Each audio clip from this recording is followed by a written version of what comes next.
Right, my friends, we are going to do a quick dive into the Dogtra ARC-X e-collar. I've just been home for about 20 minutes following my second e-course of today, and this is also, funny enough, was the collar that was actually used. It's a popular mid-power unit, which is really nice. It's the predecessor was the ARC-800, which you can see here with the extended comfort pads on there.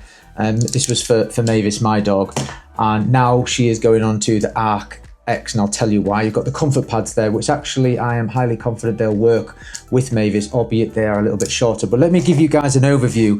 It's not going to be a complete deep dive. I will go into some training videos and show you how I'm using the collar in depth, but I will overlay some stuff in this video so you can see how I'm actually using it. So this is actually my brand new unit, which is here. It's not actually been used yet, and you'll notice the collars are not standard.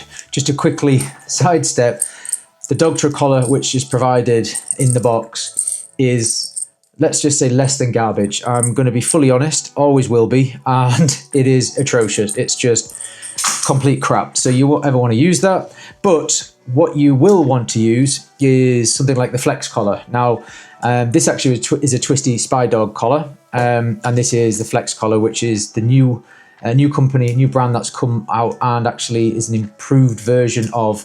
I really like this. I love the webbing, the quality, the fit, the feel, and it's fantastic. So the whole point of this actual collar, you've got the Cobra buckle here, which is like military grade. It's really, really great. And then you've got this bungee, this elasticated strap, which is really thick and hard wearing as well. Whereas actually, I have to say on the Flex, the Twisty Spy Dog, it hasn't quite the strength and rigidity, and that's where I prefer the Flex collar. It means that the dog's going to be more comfortable. You're going to get better contact because you've got constant pressure to make sure the contact points are actually on the dog's neck, and then the ease of actually putting it on and off. And because it's the Cobra buckle as well, if you just press it won't come off. It's very hard. So when people first get it, they're like, how do you actually take it off? And that's the point, because once it's locked on, it's on. It's very easy actually. It's just simultaneously clip down like that. It's off. Happy days. So this is the ARC-X, which mid-power.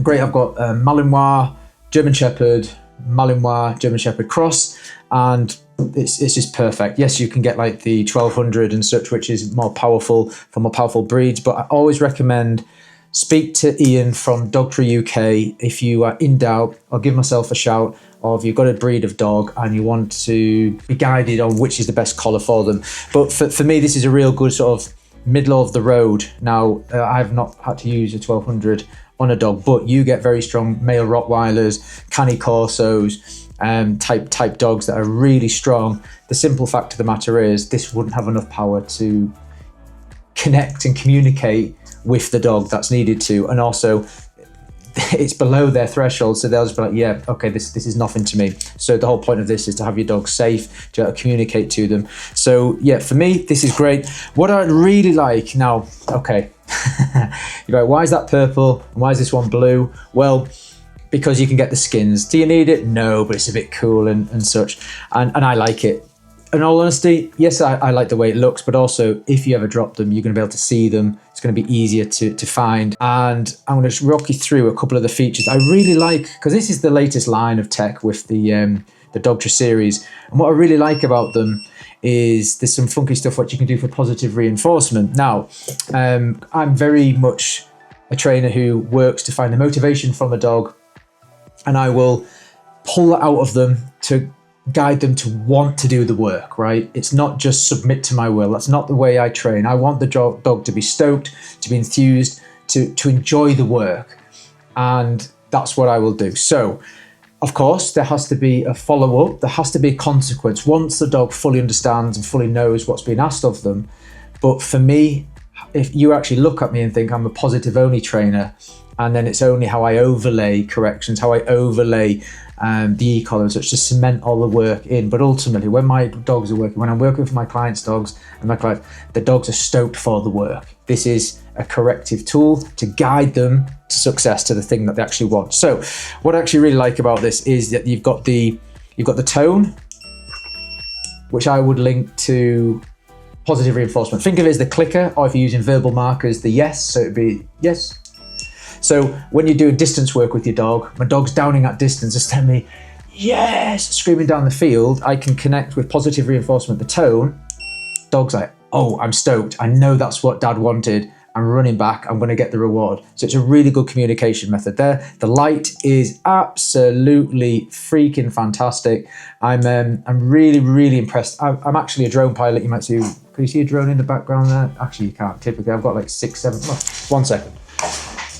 I'm a drone pilot and I love drones. Yes, anyway, we won't get into that. But the lights, the aviation lights that I have that are on certain drones are incredibly bright. The whole point is that a plane can see them. And the brightness of this light, I would say, is comparable, if not more. It's really, really good. And if you just press it, it will just flick and just come on like so. But if you hold your finger down on it, it will flash like that. And believe me, when you live in the woods like I do, and you're always out in the dark and such, it works. It's really, really good. So then you've got the boost function, which I actually don't use. Now look, I've set it up to 5 now. So as if I press boost, it will jump up by 5. No, so no matter what it is, if I've got it on 10, 15, okay, it's going to go to 20 now, yeah.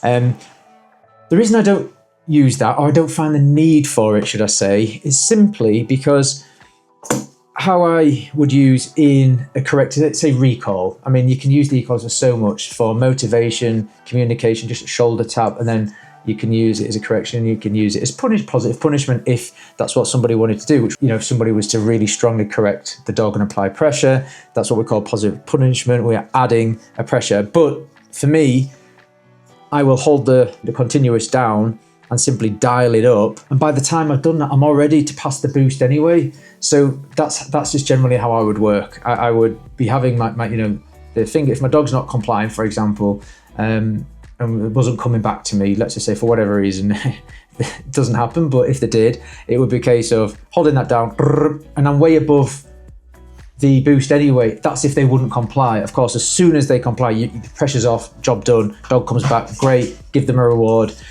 give them a fuss, happy days, good dog. And then pager, which I really like, which is like a vibrate. You can hear that. It's really good. I really like the pager because you can link it to anything you want. Some people can link it to a corrective measure. Some people could actually link that to a positive reinforcement. Okay, the dog's done something to quit. Oh, okay, I feel that. I know something good's coming. One method I have done with another dog, which I really liked, I have like a command which is AA. And AA means don't go any further. That I am now setting you a boundary. So as we're on a walk, we're going over a hill, I can't see what's going on. We've got wild boar here and all sorts of stuff. So I'm like, I don't know what's going to say. Hey, which the dog just stops in the tracks. Now they can go left, they can go right, they can come back to me wherever they want, but just don't go any further until I give the green light. So you can overlay the pager, for example, with that. That's your don't go any further. It's not aversive, it's just a physical input, and you can communicate whatever you want and desire with your dog. So far, what I really like, the tone, positive reinforcement, how I like to use it. Then of course, you've got, in this example, you've got pager, so there's your invisible barrier, don't go any further. You can link it to whatever the heck you want to. Boost, if you did want to have it set to, okay, well, I know my dog would come back at a certain level. Now, that's a different conversation for another day, but very briefly, depending on the drive of the dog, the state, the mood, the other competing reinforcer that your dog's after, the number is always changing, will always change, because the dogs are sentient beings that aren't robots. So that's why personally, I don't like to go too much into the numbers. Now, the only numbers that I do go is their base level. What's their minimum base level that the dog can actually feel? Great, that's where I'll start. I'm happy with that. That's a good number to know. Now, if I'm going out in the woods, let's say my dog can only just about feel it. It's literally, there we go, just a little tickle, dog can feel it. If I'm going out into the woods, and let's say I've got which Mavis, well, she still is driven by prey, and deer specifically, she will absolutely, like, what is it, smell it, but she'll disengage because of the condition, the work that we've done with the e-collars. I don't need to be running to it, but let's say I'm going out, I can know there's a big herd of deer, or we'll go out in the forest where there's going to be a lot of competing, motivating reinforcers. I would go, if my level was 10, I'd be straight up to 15 anyway, because as soon as, if she's in a quiet field with nothing happening, she can just about feel the tickle. When we're out there, we're moving, jogging, there's the scent, her arousal level's going up, she's getting into prey drive mode, absolutely 15, and she'd barely feel it at that point anyway. So in that instance, they're the only numbers which I would ever be like, okay, I need to sort of think about numbers. After that, it is a case of you watch your dog. Ian, funny enough, from Dogtra UK, we've had many a conversation. We're on complete alignment with this. Is you're watching your dog. You're not going, okay, it's 36. Oh, your dog's gone. Let your dog make the choice. Your dog might come back the second you press it and they can just feel a tickle. Great. We don't have to worry. We haven't had to use more input than needed. On the flip side, right, my dog's not coming back. And in the forest, which I demoed with the clients today, is amazing, or dense woodlands, wherever, 1 second, your dog can be, and they're gone. You don't want your eyes on this, you want your eyes on your dog. Let your dog tell you, okay, that's right, I'm coming back, great. The whole point of this, the right work, you don't need to use them, but it's there as an emergency brake. But anyway, again, that's a conversation for another day. So that's a real brief overview of the ARC-X. I really like the latest tech done by Dogtra. I think it's really good, and I think to be able to overlay positive reinforcement with a corrective tool, with a communication tool, I mean, heck, I can say to my dog, hey, don't be doing that, hey, but also, wow, that's amazing, you've just done a great job, let's party. That's really nice. And that again it really suits my style of training, because ultimately, certainly I love doing distance work. I love control of my dogs at distance. I love control of my dogs anywhere, but to know I've got control of my dogs or the dogs I work with at a far distance, but be able to communicate with them, get back here, let's start the party, you guys have done an awesome job. Also, hey, no, you can't chase that squirrel, or you can't chase that cat, whatever it may be. We've got that as well, right? So obviously with e-collars, there's so much you can do in regards to motivation. You can, I mean, heck, I've even heard of people which have helped with dogs with anxiety. Genuinely, true story. I haven't done it.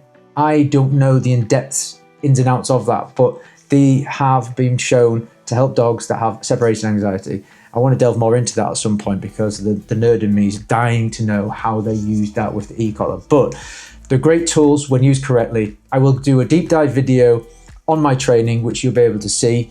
There's also a quick video I did with Alf when I was conditioning Alf. It was, I think, second, third day with the e-collar. You might want to check that out. I'll put a link in the description that will show you how I'm conditioning my own dog. He has always had 100% recall, have no issues, but the question you have to ask yourself, why wait for the day that they find a kryptonite? Again, wild boar, it can be life and death. There was a dog gored here 2 weeks ago. Do I want to wait to see that we come across wild boar and it turns out Alf actually does want to chase them, but it also turns out he gets gutted by the boar? No, I'd rather have the emergency tool there.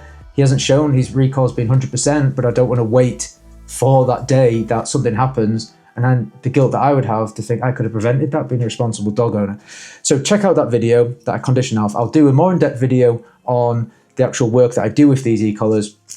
But there you go. I hope that was of use. Flex collar. My God, forget this flipping thing. Sorry, Dogtra, you guys. I know the tech and the design goes into the actual e-collar. This tech is fantastic.